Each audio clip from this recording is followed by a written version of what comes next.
Hello everyone, आपणा सर्वांचं मनपूर्वक हार्दिक स्वागत आहे दापोली किनारा या माझ्या यूट्यूब चॅनलवर।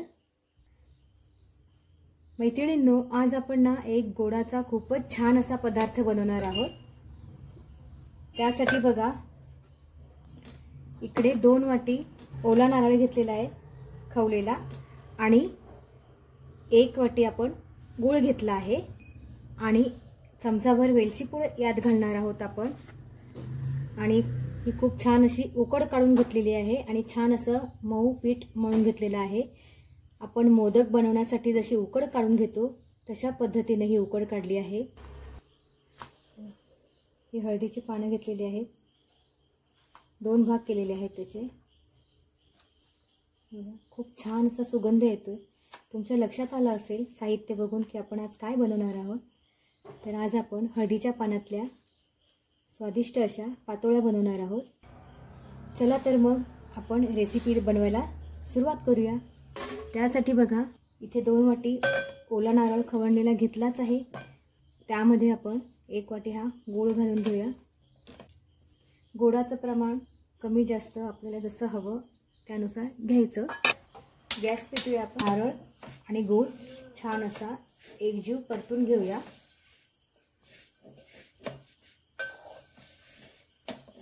मस्त असं परतून सारण तयार करून घेऊया। अशी मीडियम ठेवली आहे आणि सारण छान असं परतत राहायचं आहे।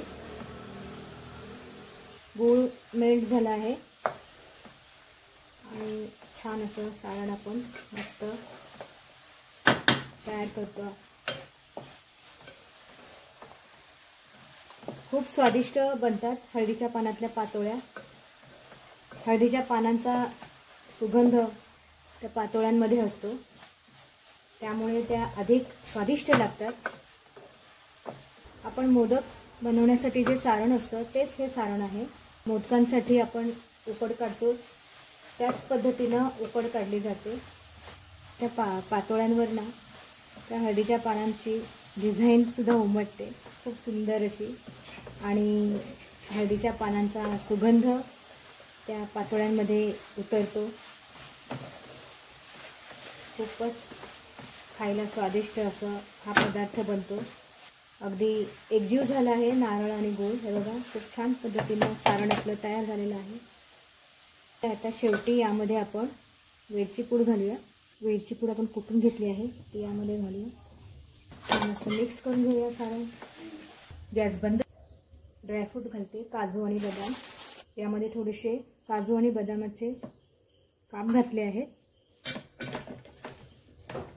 मिक्स करून घेऊया। आता मस्तपैकी तयार झालेला आहे।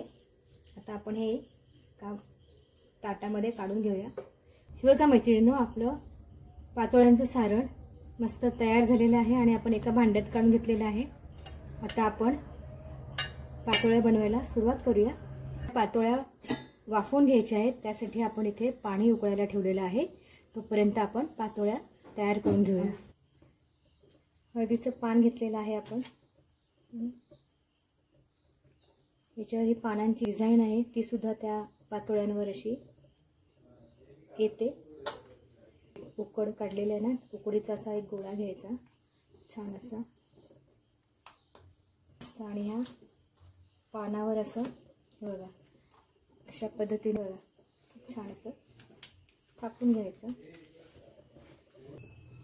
कोकणातला पारंपरिक पदार्थ आहे हा। बघा, खूप छान असं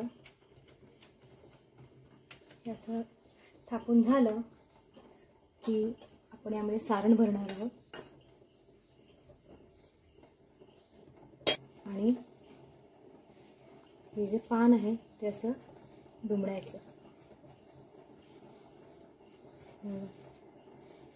हे असं दुमडून घ्यायचं आणि हे असं वाफवून घ्यायचं। बघा, हे दुमडलंय। अशा पातोळ्या तयार करून घेतलेल्या आहेत हळदीच्या पानामध्ये। खूप छान अशा 15 मिनिटे आपण याला वाफवून घेणार आहोत। पाणी आपण अगोदर उकळायला ठेवलं होतं। आता या पातोळ्या आपण यामध्ये ठेवूया। तर अशा पद्धतीनं सगळ्या पातोळ्या आपण ठेवून घेऊया. खूपच स्वादिष्ट होतात ह्या पातोळ्या. तुम्ही एकदा नक्की करून बघा. आणि तुम्हाला जर ही माझी रेसिपी आवडली तर लाईक करा, तुमच्या मित्रपरिवारामध्ये शेअर करा आणि चॅनलला सबस्क्राईब करा ही नम्र विनंती.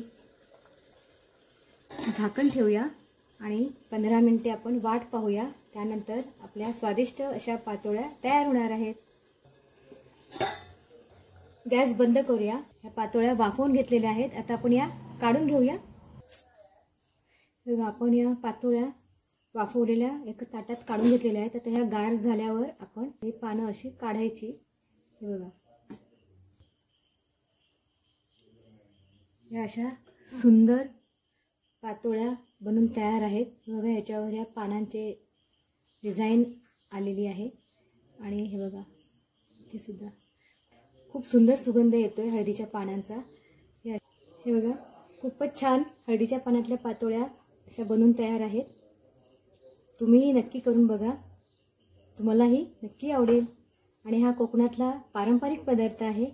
खूप सुंदर त्याच्यावर डिझाईन आलेली आहे हळदीच्या पानांची. आणि खूप सुंदर सुगंध येतोय हळदीच्या पानांचा.